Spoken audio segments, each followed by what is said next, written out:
De retour pour cette deuxième et dernière partie de Politicia, une deuxième partie consacrée à l'actualité de la République démocratique du Congo, où si la présidentielle n'est pas organisée cette année comme prévu par la Constitution, eh bien l'actuel président Joseph Kabila est autorisé à rester en fonction au-delà des termes de son mandat et jusqu'à la désignation d'un remplaçant. La Cour constitutionnelle a statué en ce sens le 11 mai 2016. L'opposition s'insurge et le dialogue politique tant voulu par le président Kabila, eh bien, il est littéralement au point mort. Pour parler de ce blocage politique, nous recevons Monsieur Ferdinand Loufeté. Vous êtes représentant de la majorité présidentielle en France. Bienvenue, monsieur. Merci, madame. Bienvenue également à vous, monsieur Mayindou Choki. Vous êtes vice-président de la Fédération Envol en France. Merci. Mais avant d'entamer le débat, écoutons Emmanuel Ramazani Chadari, président du groupe parlementaire de la majorité présidentielle à l'Assemblée nationale. Il n'y a pas de perdants ni de vainqueurs. La Cour a déjà tranché. Les choses désormais sont claires, très claires, parce que la Cour a observé, a indiqué que on ne peut pas accepter qu'il y ait un vide institutionnel, et pour cela, l'interprétation est bien comprise. Les institutions restent en place, leurs animateurs restent en place, jusqu'à leur remplacement par les nouveaux élus. Nous avons donc été là, on a suivi. Nous, comme élus du peuple, il était question donc que la Cour puisse éclairer la lanterne de nos électeurs, chose faite, comme les arrêts de la Cour sont opposables à tous, et ces arrêts de Cour n'apportent pas aucun recours, voilà, le débat est clôturé. Maintenant, allons au dialogue pour discuter comment on peut organiser les élections, comment on peut avoir un fichier électoral crédible, comment on peut avoir un calendrier consensuel. Les choses deviennent de plus en plus claires et nous pensons que le peuple doit suivre ce qui va se passer par la suite. Monsieur Loufeté, on vient de le voir, la Cour constitutionnelle a été saisie par les députés de la majorité présidentielle. Monsieur Chadari a mentionné qu'il s'agissait de faire un éclairage sur, on sous-entend, l'article 70 de la Constitution. Est-ce que cet éclairage était vraiment nécessaire ? Justement, c'était nécessaire parce qu'il y avait de différentes interprétations des parlementaires de la majorité et des parlementaires de l'opposition. Il a fallu quand même qu'il y ait un groupe de parlementaires de la majorité présidentielle saisisse la Cour constitutionnelle pour savoir les sorts du président. Si les élections ne sont pas organisées, est-ce qu'il restera en fonction? Et la Cour constitutionnelle a maintenu les dispositions de la Constitution précisément à l'article 70, dont le chef de l'État va rester jusqu'à l'installation effective du nouveau chef de l'État élu. Monsieur Choki, vous partagez cet avis? L'article 70 n'était pas assez clair? Pas du tout, parce que tout d'abord, si vous me le permettez, avant le début de chaque chose, j'aimerais vraiment adresser le sincère si vous voulez, condoléances à notre population, hein, qui est à l'est du pays, qui vit de massacres, des actes de barbarie, des tueries à la machette et tout, et par des personnes qui viennent de l'extérieur du pays. Et j'aimerais, au nom de l'opposition congolaise et aussi de la diaspora française et de la plateforme électorale Alternance pour la République, souhaiter de sincères condoléances à cette population. Nous allons d'ailleurs en parler dans la deuxième partie. Voilà, donc discussion. C'est très important de pouvoir en parler, parce qu'aujourd'hui, on trouve que nos politiques, hein, le dirigeant de la majorité, sont tellement déconnectés de la réalité. Et nous sommes arrivés là à 1100 morts, donc c'est quand même des histoires inacceptables qu'on ne pourrait même pas cautionner au niveau de notre pays. Et concernant l'article 70 de la Constitution, donc je ne partage pas du tout cet avis, parce que vous devez déjà le savoir, depuis 2001, M. Joseph Kabila est au pouvoir, et jusqu'à aujourd'hui, on est en 2016, il arrive aux fins de mandat.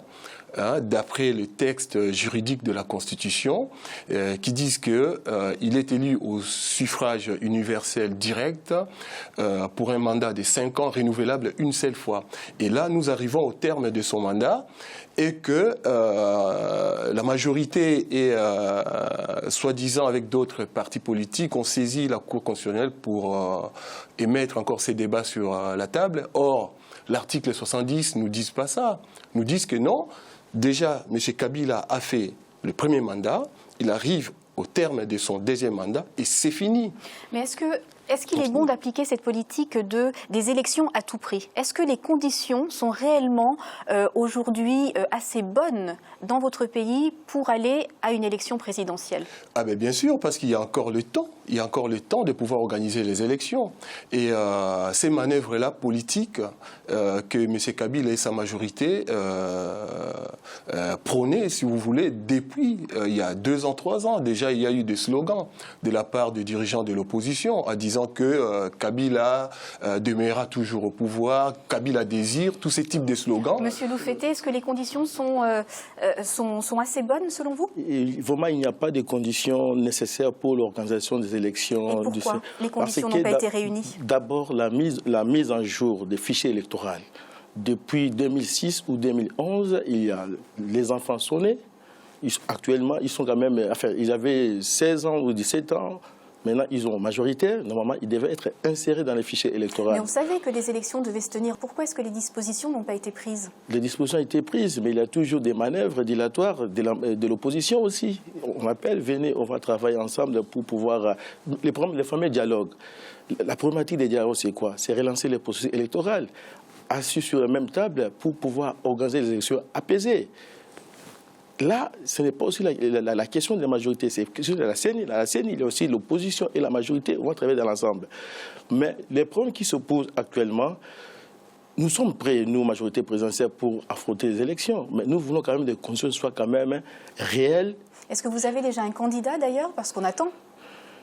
On a déjà M. Katumbi, oui. Malgré tous les déboires, et on pourra peut-être en parler, qui s'est déclaré candidat.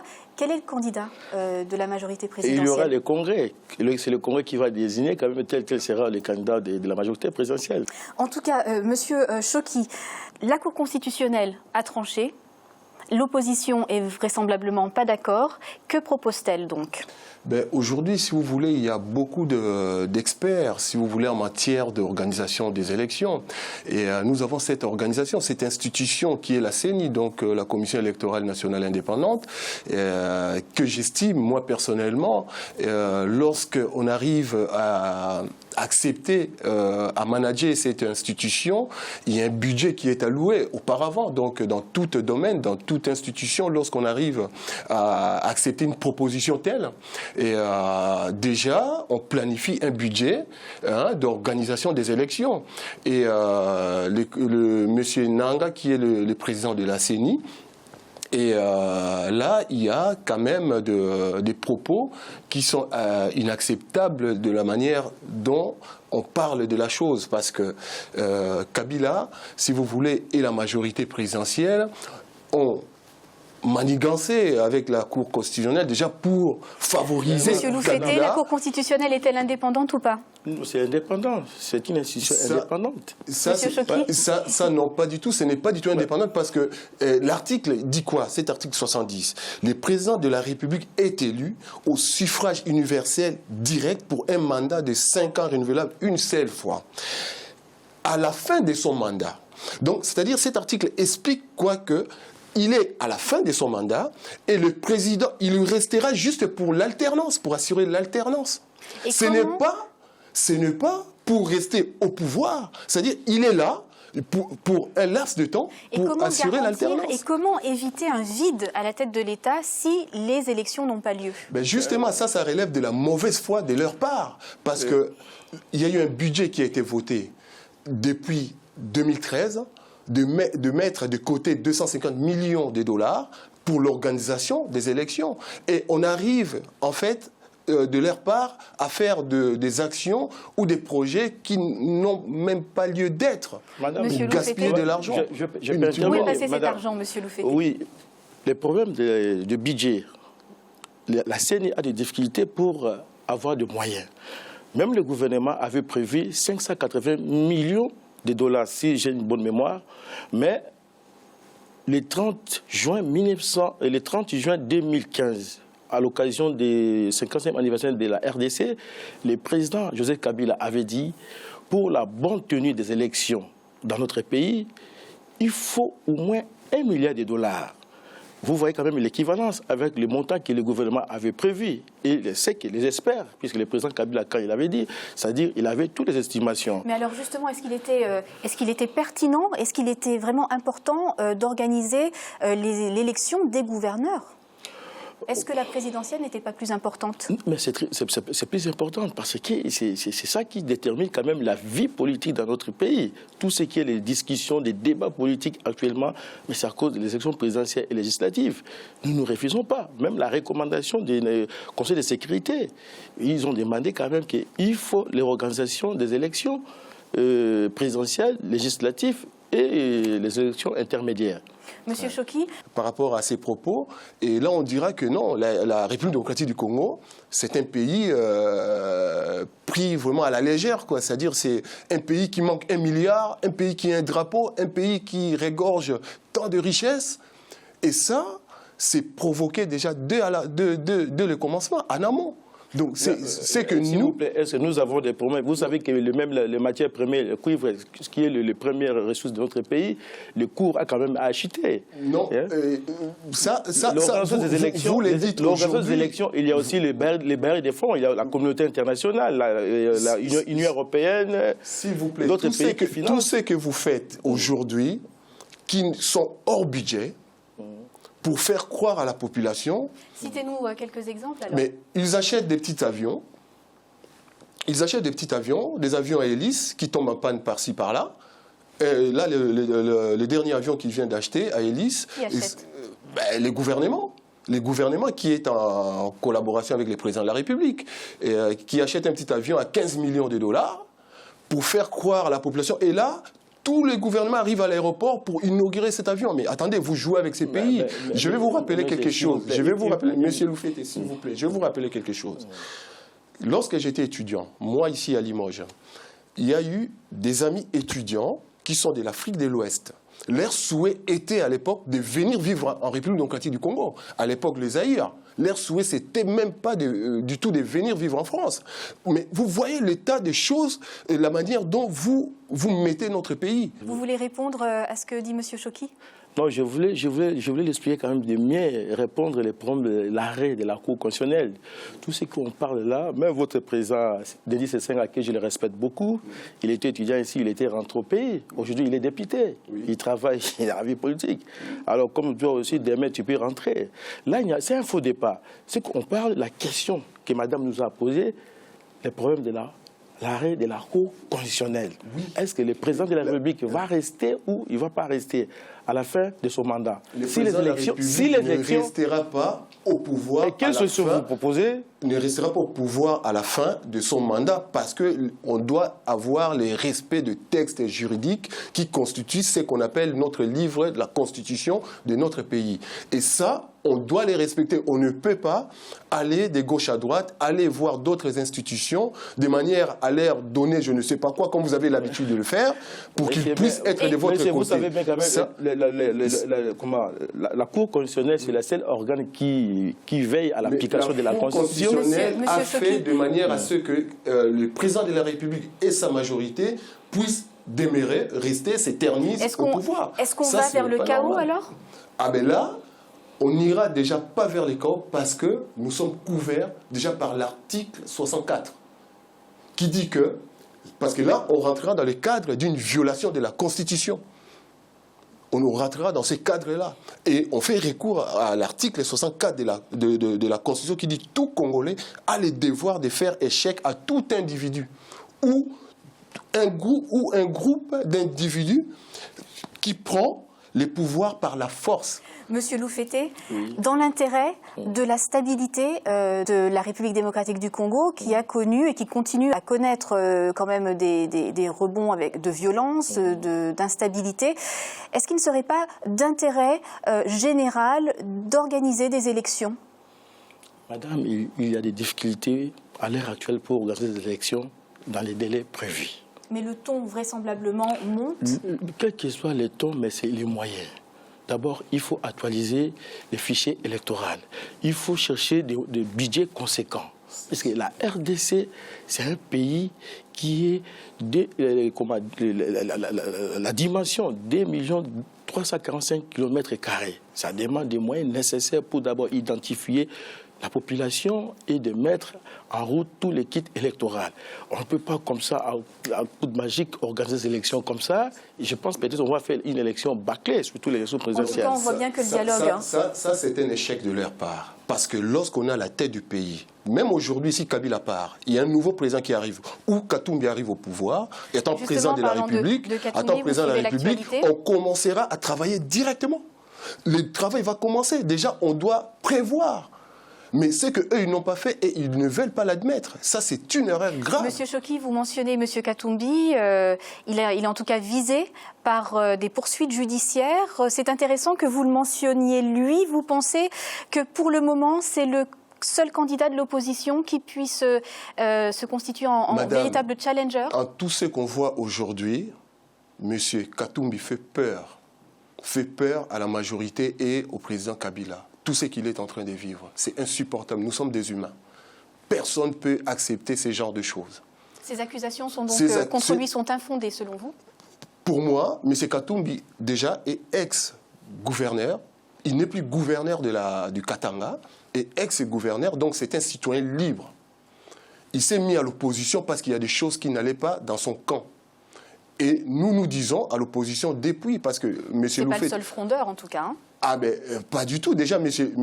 Loufet a souligné un point que moi, j'aimerais bien l'éclaircir, lui donner quelques éclairages à propos de l'enrôlement de nouveaux majeurs. Nous, en 2011, Envol avait saisi la Cour constitutionnelle, avait saisi la justice parce qu'on avait remarqué qu'il y avait 2 millions des électeurs que le gouvernement négligeait, mettait de côté pour ne pas pour eux de ne pas être à l'électorat. Ça, ce n'est pas du tout supportable. On l'avait saisi, on l'avait dit. On prévoit toujours, on prévient. Déjà par mon président, M. Sessanga, qui est la voix du Parlement, on le surnomme, qui se bat énormément au niveau du Parlement. Monsieur Loufeté, vous voulez réagir ? Oui, moi je vais dire sur le sujet de M. Katumbi, moi je ne commenterai pas ça. Laissez la justice faire son travail. On l'a bien compris, hein, le dialogue politique reste au point mort. Nous avons évoqué également le sujet de M. Katumbi. Il y a un autre thème qui malheureusement fait la une de l'actualité en République démocratique du Congo. Ce sont les violences à Béni. Qu'est-ce qui se passe, M. Loufeté ? Bon, justement, la situation à l'est de la République démocratique du Congo, plus précisément dans la ville de Béni, est celle comparable à ce qui se passe au Cameroun, au Nigeria, au Tchad et d'autres pays là, le phénomène Boko Haram. Il y a un groupe de rebelles qui vient la nuit, qui massacrent la population locale, violent les filles, les mamans, volent aussi leurs biens et réparent. Ça, vraiment, nous qualifions ça, c'est des actes de terrorisme. Mais on mentionne bien sûr les rebelles ougandais de l'ADF. Est-ce qu'on est sûr de l'identité de ces auteurs de crimes ? Bon, pour l'instant, nous n'avons pas des informations, mais nous, en tant que majorité présidentielle, nous dénonçons et nous condamnons cet acte de barbarie. Ça, c'est le terrorisme. Hein? Monsieur Choki, est-ce que selon vous, le gouvernement a la situation sous contrôle ? Est-ce que le gouvernement fait assez ? C'est-à-dire, le gouvernement montre son incapacité dans tous les fronts. Parce que là, lorsqu'on est dans un territoire, on est dans un pays fonctionne avec les institutions. Et lorsque les institutions ne sont pas respectées, on arrive à ces manœuvres-là et à ces types d'actes de la barbarie. Alors, je vais vous poser la même question. Est-ce que selon vous, les auteurs de ces crimes sont essentiellement des ADF ? Il y a des observateurs indépendants qui ont dit qu'il pourrait s'agir également de Congolais et même d'éléments de l'armée congolaise. Peu importe l'armée congolaise ou des éléments extérieurs qui rentrent dans ces pays, mais cela révèle de l'incompétence du pouvoir. Parce qu'un pouvoir fait quoi ? Ça fait combien d'années que nos frères et sœurs sont massacrés à l'Est ? Qu'est-ce qui fait le pouvoir ? Rien du tout. Rien du tout. Madame, le pouvoir nous amène à une distraction. Madame, c'est ce que j'ai dit. Ailleurs. La situation, j'ai dit tout à l'heure, notre situation, c'est la même, ce qui se passe au Nigeria, au Cameroun. Le phénomène, c'est le terrorisme, ce qui se passe. Aujourd'hui, la force française est au Niger, il est au Cameroun, il est au Nigeria. Mais pourquoi jusqu'à présent... Il y a des opérations que le gouvernement a lancées. Il y a l'opération Sokola, il y a une dernière qui a été lancée samedi dernier, Oussalama. Est-ce que ça suffit ? Bon, parce que quand même, l'opération Sokola a été lancée il y a 2 ans. Oui. Est-ce que finalement elle a porté ses fruits si aujourd'hui on est obligé de continuer à pilonner ces localités? Non, maintenant, c'est ce qui est... Enfin, à mon avis, je crois que le gouvernement va envoyer le militaire dans le lieu sensible de les militaires soit être vraiment omniprésent pour sécuriser la population locale touchée par ces phénomènes de terrorisme. Et la MONUSCO, en tout cas, appuie et soutient le gouvernement congolais. Est-ce que vous avez fait la paix, le gouvernement congolais, la MONUSCO? Mais sa mission est là, c'est pour protéger la population congolaise. Mais pourtant, vous n'êtes pas en meilleurs termes. Là, madame, je ne commenterai pas ça. Monsieur Choki? C'est-à-dire, il y a des points essentiels qui relèvent vraiment de véritables sources d'informations qu'on peut diffuser pour la population. Mais quand je vois mon co-débatteur, donc sur certains points, il est réticent, il ne veut pas parler, donc c'est là cache quelque chose. C'est pareil comme ils font dans les manœuvres sur les élections. Mais là, par rapport à... Moi, je vais vous lire un article 52 de notre Constitution qui dit quoi? Tous les Congolais ont droit à la paix et à la sécurité, tant sur le plan national qu'à l'international. Et en tout cas, donc, ces opérations de l'armée congolaise, elles portent pas vraiment leurs fruits sur le terrain, d'après vous? Justement, on voit ce qui se passe au pays. Ce qui se passe dans le pays nous dit carrément que notre population est massacrée, n'est pas du tout sécurisée. La société civile est de plus en plus active, donc finalement, elle prend le pas sur le gouvernement, à votre avis? Aujourd'hui, on fait des appels, on en parle.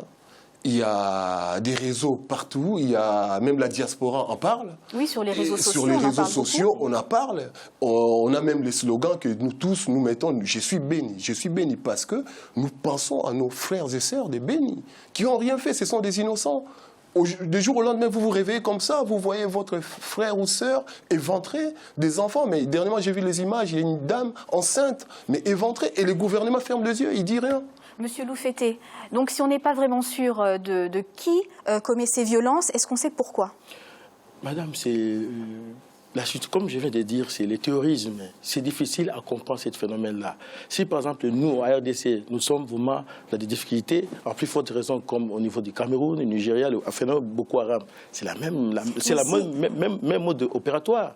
Et si des Ougandais sont cités, que fait l'Ouganda? Est-ce qu'il y a eu un dialogue entre la RDC et l'Ouganda? Le gouvernement va faire le nécessaire. Il faut qu'il y ait un dialogue permanent entre les deux États pour trouver une solution. Voilà. Jusqu'à présent, je ne suis pas informé, mais dès que j'aurai l'information, je ne manquerai pas quand même de vous communiquer.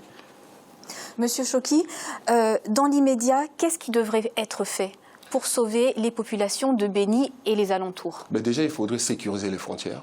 Il faudrait déjà sécuriser les frontières et mettre des moyens nécessaires à l'armée, former les gens, former nos militaires.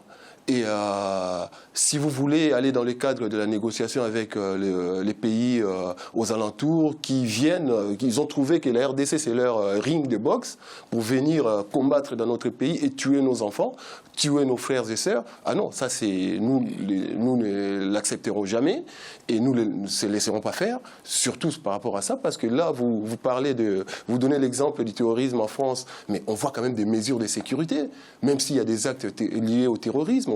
On voit l'effort qu'un pays fait par rapport à cela. Mais en RDC, la RDC, il ne fait pas l'effort. Monsieur Loufeté, ça fait combien d'années nous avons des millions de morts à l'Est? En particulier à Béni. Depuis le début de l'année 2016 jusqu'à aujourd'hui, nous sommes à au-delà des 100 morts. Monsieur Loufeté, est-ce que vous pouvez nous citer quelques-unes de ces mesures, en tout cas gouvernementales? Quelques mesures, ça serait que la présence de notre force armée omniprésente dans la localité touchée par ces phénomènes de terrorisme pour sécuriser la population. Donc on va essayer de faire le nécessaire pour bouter les ennemis dehors de notre territoire. Merci beaucoup, Monsieur Loufeté, d'avoir pris part à ce débat. Je vous en prie, madame. Merci également à vous, Monsieur Choki. Merci beaucoup à vous. Merci de votre fidélité. Retrouvez dans quelques instants le journal de la rédaction.